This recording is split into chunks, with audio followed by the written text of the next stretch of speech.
welcome to the Michael Soli Show. We've welcome back, I should say. Took a little break. And our first guest is Anthony Serrano. Anthony and I are actually friends and colleagues here in Las Vegas. We're both musicians, and we contract together and we play music together. But I asked Anthony to come on the show because he did something very, very cool, which I don't think a lot of people do in their lifetimes. I mean, I don't have any plans to go to Africa, but that could change in my lifetime.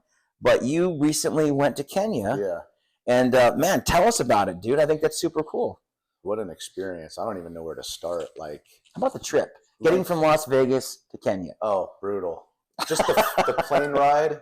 So we flew from LA to Doha, which was about 16 hours. Where is Doha? Doha is in Qatar, Middle East. So we flew over Iran, Baghdad, some of the hot spots. Mm-hmm. But it looks like Dubai when you fly in. So there's a lot of big architecture, really cool cities. Didn't stay there long, but they just got security out the yazoo.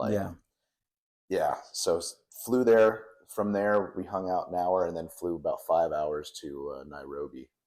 So how long was the flight from Vegas to Doha? That was about 16, I'll say 14 and a half. Wow.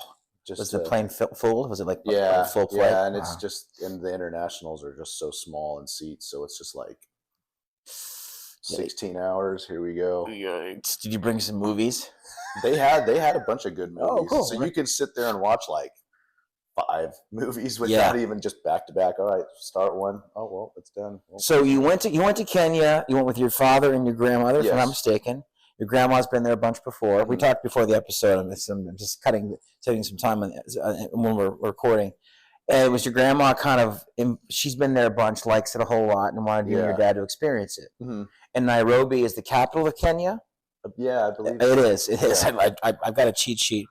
And you guys were there for the entire time? Yeah, so we just little reserves around. And she had to break off halfway in between the trip because she's 85, 86 now, and she's been on safaris, and she sort of forgot the old going through the hard stuff, the rocks and everything. So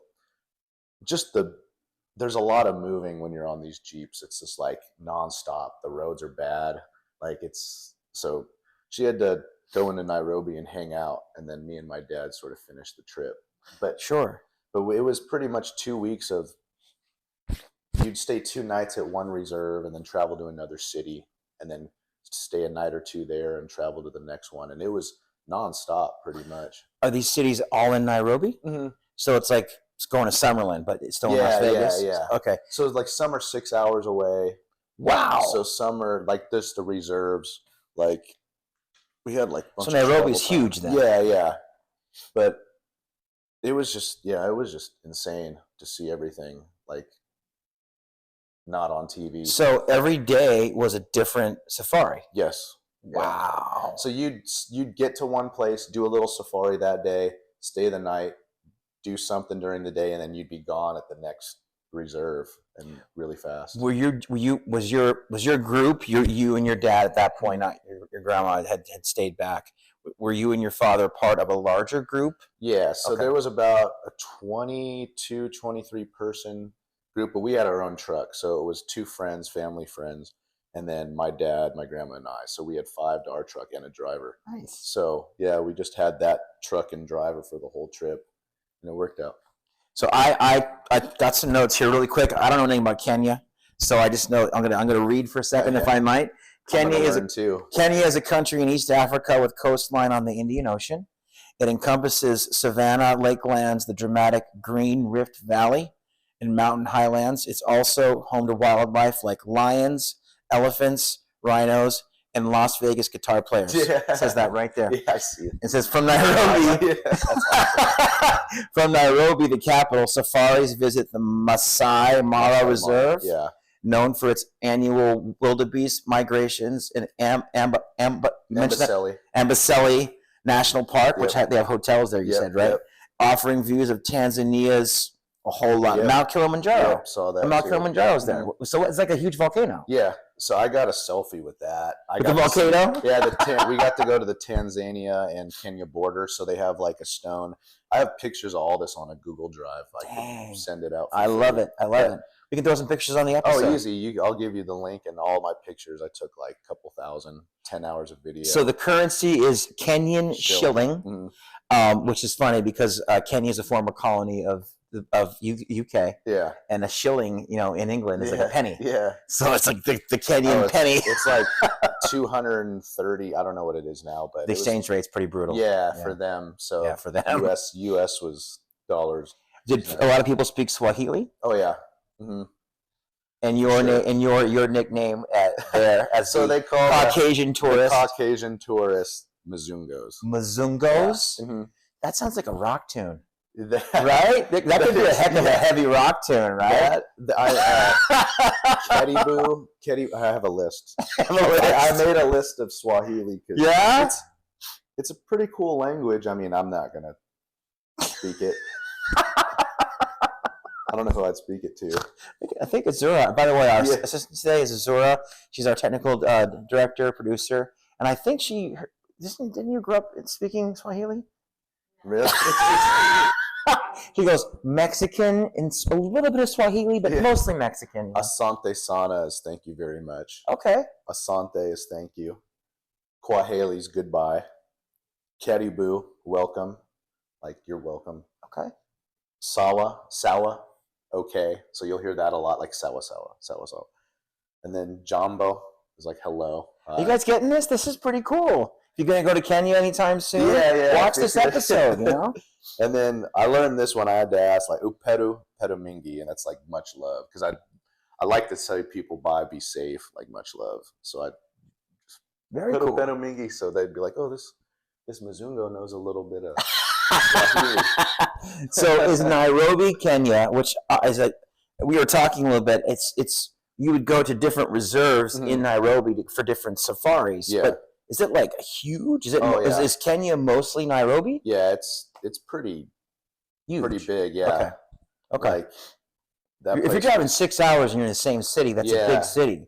So it would be Nairobi, and then I'd have to see because LA County's 400 square miles. That's ginormous, but that sounds like bigger than that. Like Nairobi, we'd be in the city, but then we were outside of the city. So there was like, I don't know if it's just other towns, but it was like Amboseli. There was one. Sounds Italian, by the way. Yeah, isn't it? Like here's some of the lodges, Amboseli, Amberdare. So I think we were just traveling along different city lines. Yeah. We started in Nairobi and then we ended up back. Okay. So 2.5 weeks? Yeah. And the food, all African food, or was there a mix? It was a mix of like buffet style. So like if you have a special event and you have the catered plates, a lot of that, and then they had some chefs on site, so you can go get made food and like American food. Yeah. Nice. So they had their like chicken McNuggets. No, they had a lot. They had a lot of rice, a lot of chicken. There was lamb. Like that one. Like they had a good mix of like American to their styles. Everyone likes American food, man. I stayed away. I tried to eat everything that was Moringa, like was it Mzunga? Like everything that was I had here, I'm like, I'm not going to eat that. Yeah. Like we went to a place called Carnivore, and that was a like a meat type of restaurant, and I ate crocodile there. Wow. A crocodile. I had ostrich, ox balls, and then ox. Hey, come on, hey. Ox. It was food. Ox bullocks. Food. Yeah. So some different delicacies. So I know this from knowing you. You've been to Europe a bunch. You got a friend that lives in Belgium. Mm-hmm. Okay, so this wasn't planned. This has just popped into my head. This was the great thing about podcasts. Compare Belgium to Kenya. Oh, it's night and day. Yeah, it's just Belgium's more like being home. I mean, not home. But isn't Belgium at least old Europe? Oh yeah, it's still you know you're in Europe like when you're there, but it's not like you're going and seeing shacks. No. But it's like old Europe, but it's still Europe. It's still modern. Yeah. Kenya is like they're stuck. Yeah. They're stuck. No, it's the government's hard. Like it's it just sucks to see people like, I mean, they make the best of it and they're happy, Yeah. but just what we're able to experience to be out there is just. Is it safe to say it's a third world country? Oh yeah. In terms of the economy, yeah. And is it a democracy? No, I'd say it's dictatorship. The president is William Ruto, and the president, I mean, that would mean. I don't want to get. No, I'm not getting political. I'm just asking, like publicly, is it? So I know when they start a business, the government taxes them like hard. Like they tax them so much that you can't get anywhere. You can't. If you're making money, you're really not making money. Right. So there's no growth. No. Most of the buildings you see, they get half started and they're all like, you go into a city, they're all just, what is it? A bunch of construction stature all around waiting to be built, but nobody's right. The people are building something that's not like the frames are there. Yeah. It's a ton of that. The population is about 54 million, which is a decent sized country. 54 million people is quite a lot of people. And the gross domestic product's 113.4 billion USD, according to the World Bank from 2022. So, I mean, lot going on there in terms of the population. But what we were talking before the episode started, China has this Silk Road project. It's a worldwide thing. It's a 10-year plan. And they're essentially spreading their wings out all over the world, particularly in places like the continent of Africa, where they're making these deals with the government to come in and permanently buy the rights to the minerals underneath the earth. And for that, they're guaranteeing these African nations jobs for as long as the minerals are there, but they belong to China. And it's a double-edged sword, because people are making money, they're getting jobs, and money's flowing into these countries and these African nations, but at a pretty hefty price, because at the end of the day, China is going to own everything. Yeah, you'll see like the roads. Did you see that when you were there? Oh yeah, the roads. If you were on a nice road, it was built by China. Like the toll booths, they owned all that, because I mean they tax them. That's how they're getting paid back. So also, this is we discussed too that from 1895 to 1963, the official name of Kenya was the British East Protectorate. That's the Kenya's original name. And when the British left in 1963, they went back to their Swahili name of Kenya, and they fought for that. The British didn't leave. The British didn't leave easily. They had a civil war to kick them out, and they were not a great landlord. Let's say the British. They were not cool to the Kenyans. So, do you think? And this is me getting philosophical, not political. But it seems to me that oftentimes countries that have a colonial history, as devastating as that is, I'm thinking of a country like India, billion people. If the British Empire had not gone into India and created bridges and roads and kind of created some kind of semblance of structure in terms of handling the Hindus and the Muslims, do you think there's a debate to be had, a good conversation to be had about the benefits of being a post-colonial country versus a country that never had a colonial influence? Because the Europeans at least had certain things they could bring to the table back in the late 19th century that Afrikaners that were there, that were indigenous, didn't have. So that's a conversation I've heard between Africans. You know what I mean? People that come from countries that were never colonized. Compared to a Kenya that was colonized by the British. So, for example, they drive on the left, left over from and then the left side drive or right side drive, right side drive. Right. I saw a lot of that when I was in the Caribbean. Any country that was formerly a British colony in the Caribbean, the island, same thing. The British left their indelible mark all over the world. Do you think? And this is just your opinion. We're not going to look at charts or read any books or anything. But do you think maybe that helped at least form some kind of, like in terms of their constitution and how they organize themselves, at least gave them an idea, of a template on how to start forming a country?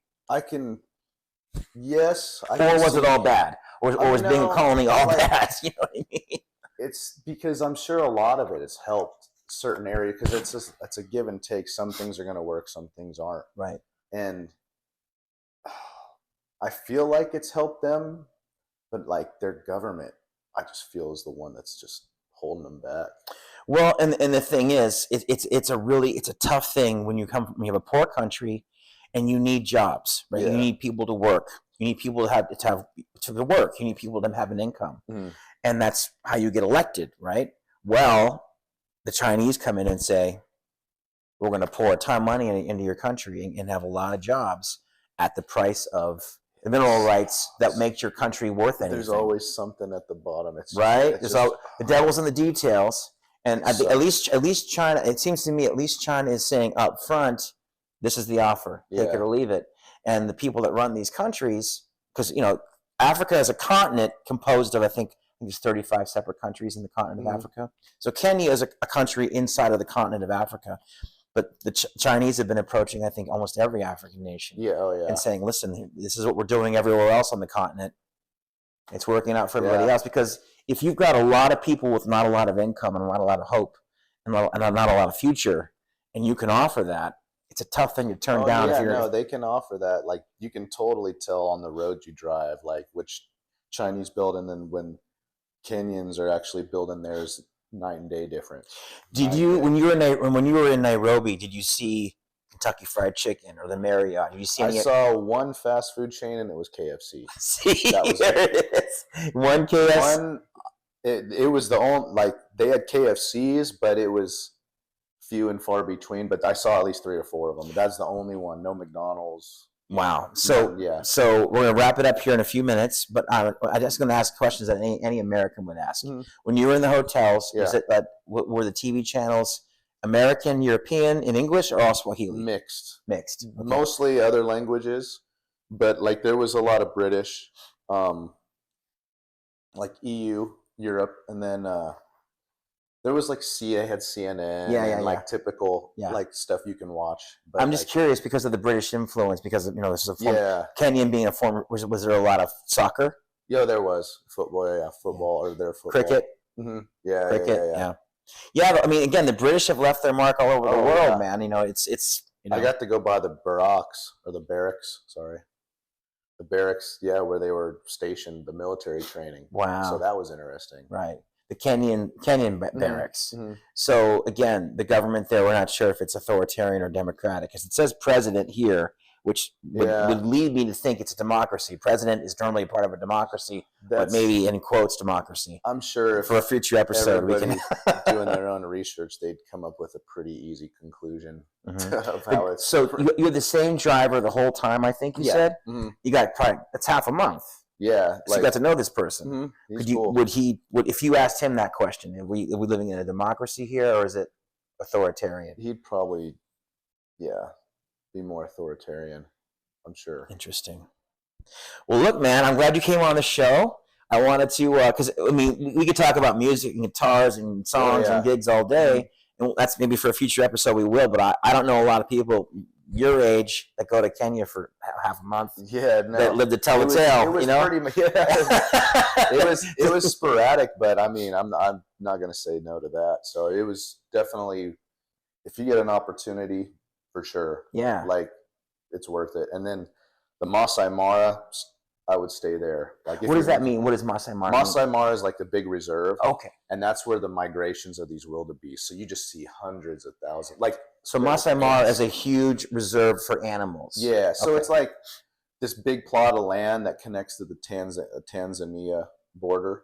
And these wildebeest so I think what they do is they follow the cycle of rain, because it just goes around. So they're eating the grass because the rain comes, grass grows. They're eating it. So that's why they follow that cycle. And then they just got to cross these barriers of rivers and stuff with crocs and lions. And it's.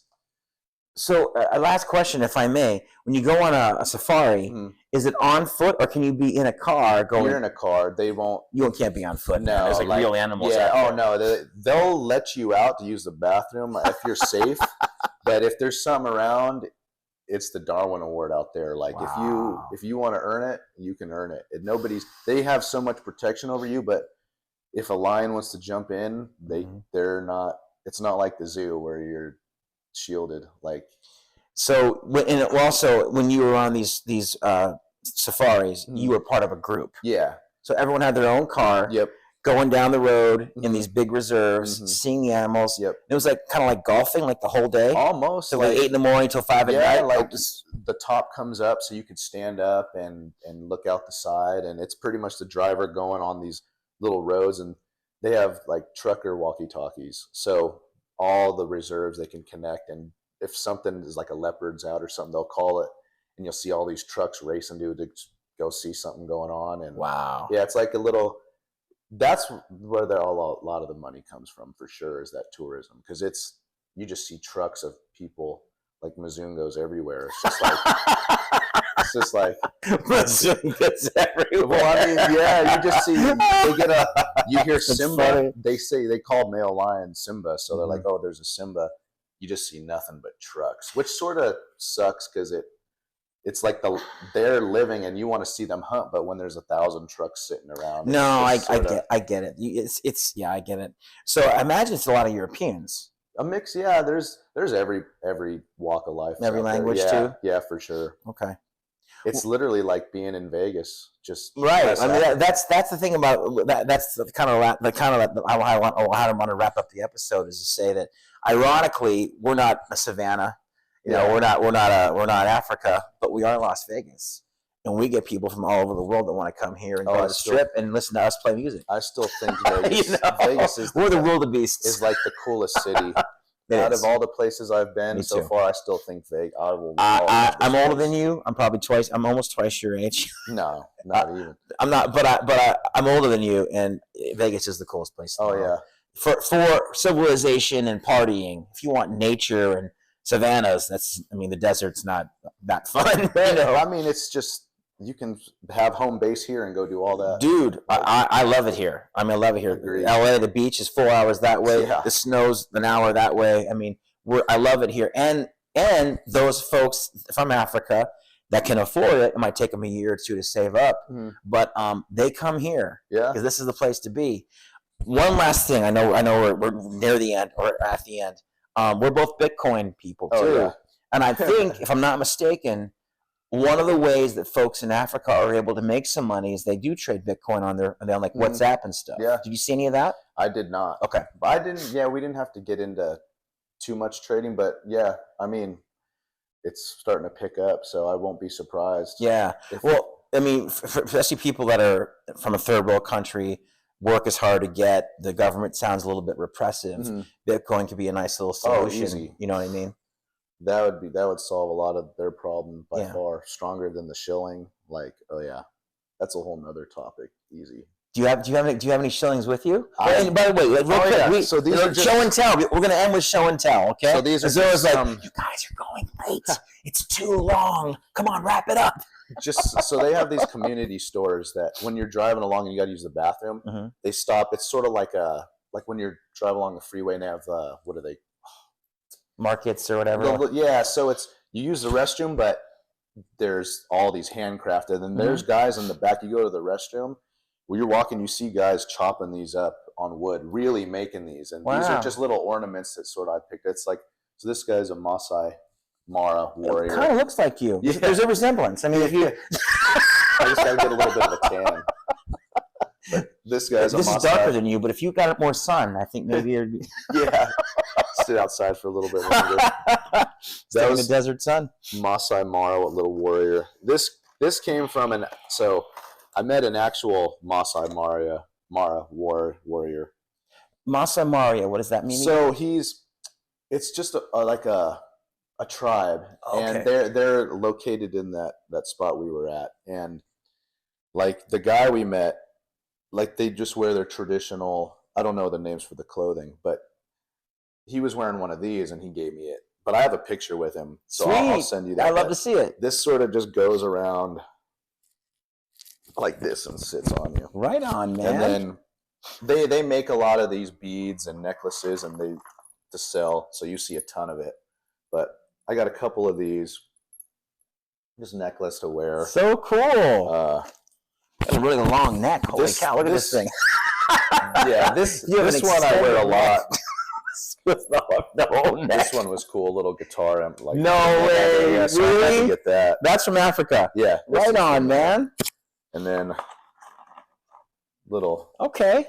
they just make all these at these little stores. So and it's cool because you can haggle with them. So haggle. Yeah, no, like you'll like half a shilling. No, they'll half a shilling. They start in USD. They'll be like for this, they'll be like $20. And no, that's what. And then you can get them down to $2, but it's on you. Like there's people walking out buying these for 50 cents, and some guys paying $30 for them. Yeah. But that's what's cool is like, hey, you get to haggle. What's really cool is that they can talk about you right in front of you in Swahili and go, "This son of a no good, dirty." I know a couple. I know a couple words. Cheap ass. So when I hear Mzungo and a couple other things, I'm like, my ears like perk up. These were cool. These were at the bead factory, Kazura. So in the actual where you go, I'm just trying to for the people that are going to watch this.